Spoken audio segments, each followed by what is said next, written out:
I would say it's definitely epic. Visuals that I don't think I've ever seen before. It's a great adventure. Yes, there's action, but it's an adventure in this. I think it will hit kids in the same way that I remember Indiana Jones hitting me. It fully transports you to another world. And it, as an adult, made me feel like a kid again. Because ultimately, that's what J.M. Barrie was saying with Peter Pan, about the boy who never grew up. That actually, as adults, the pitfall of becoming an adult is to lose that childlike sense of wonder. As an actor, that's all we have to go by. The more like a little kid you are, the easier it is. You know? How was it for you to be ugly for a little while? Very easy. A lot less You're time really in makeup. ugly. A lot less time in makeup. Actually, we had to do a little. To be fair, if I could tip my own on, there was a little bit of makeup to make my bags even baggier, my circles even darker. But it was great fun. I love the freedom of being able to create a character, and it's been a long time since I've been able to walk around the streets without anybody recognise me. People looked at me very different. They looked at me like I was going to punch them up, rather than, you know, get a selfie with me. That was cool. The actual the role, you do have this Mr. Nice Guy tag. Okay, let's face it. But do you think that perhaps you've kind of missed out on some roles because of that, or have you had to sort of prove yourself a little bit more because of that? I don't know, maybe. I mean, I think anybody who knows who I am really knows I'm probably the opposite to Wolverine. So it's kind of, you know, I don't feel that limited, actually.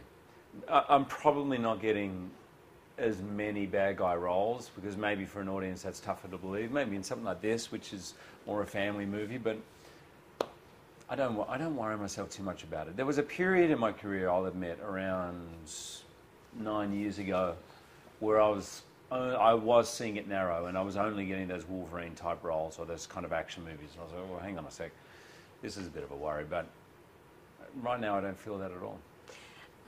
I have to ask, because I'm getting sick of being asked. Right. What's Hugh Jackman really like? What's he really like? As if I'm some kind of authority. I'm not.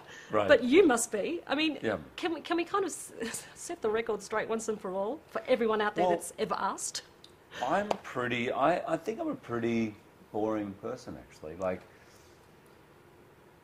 I will say that sometimes to Deb. She goes, "You're not boring." I go, "No, but I look at you. I'm a hell of a lot more boring than her." Like, Deb has changed who I am. I'm someone who likes to do 15 things in a day. I hate to miss out.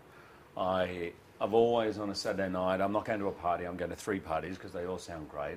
I'm the classic youngest kid, watching my older brothers and sisters go off and do things that I'm not allowed to do. So the moment I'm allowed, I'm doing everything. And so I'm pretty optimistic, enthusiastic, but pretty normal. And I'm probably more of an introvert than people realise. Okay. Married to a complete extrovert.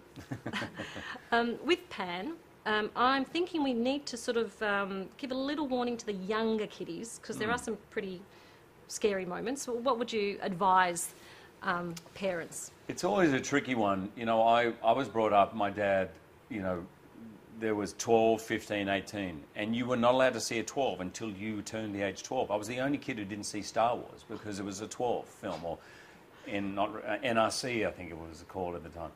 So I was brought up in that very strict sort of sense. I think movies, the parents kind of have to choose. I showed it to my 9-year-old, and I asked, as I said, "Was it scary for you?" And she looked at me like I was on drugs. She's like, "What? No, it's not scary at all." You know, so.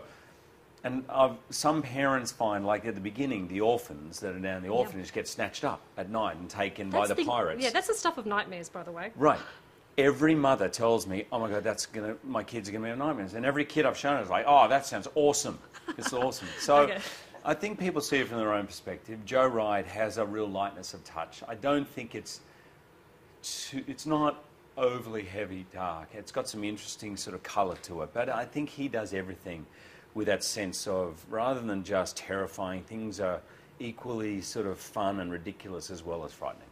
But every parent's got to make the choice. Now, Hugh, you have worked with some extraordinary people. I'm not going to list them because we'd be here for till next week. But do you still feel like you're learning from the greats, from everybody? What are you absorbing? Always learn. I mean, I think that's the thing I love about my job. I mean, on this, I finally got to do really great sort of sword fighting scene, which I'd always wanted to do. I always feel I'm learning more about myself, how to get the best out of myself, how to work with other people.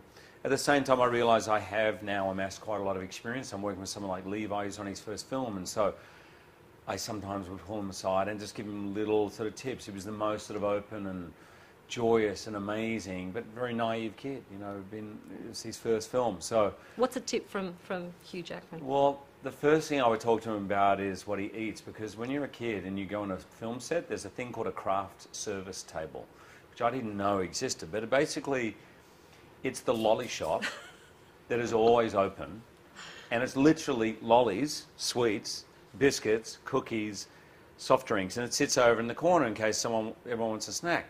And you see kids going over like, oh, I might take a lolly, and then no one stops them. And they're like, and before you know it. So I would say, hey good man, advice.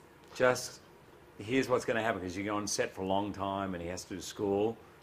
Eat properly, because otherwise you will crash and then you won't be a happy camper. You do have an extraordinary profile now. Do you feel that you can use that to get things done? I mean, if you could change things. I know you've got a lot of get restaurant passion. tables. Oh, sorry. Oh, for the world. I meant worthy stuff, Hugh. Oh, worthy stuff. Absolutely. I mean, my inspiration was Paul Newman, both as an actor and also as a philanthropist. And I think the thing I admire about him the most was he realised the power of his profile was limited to his career and his lifetime. So now, after dying, his company, Newman's Own, employs 1,000 people, gives $250 million away to charity each year, and does extraordinary things. And so he used, in the height of his power, that profile to create something that will last forever. And so that's what I'm trying to do with Laughing Man and coffee, and selfishly make sure there's a decent flat white around the corner from my You house like your in coffee? New York. Yeah, I like my coffee.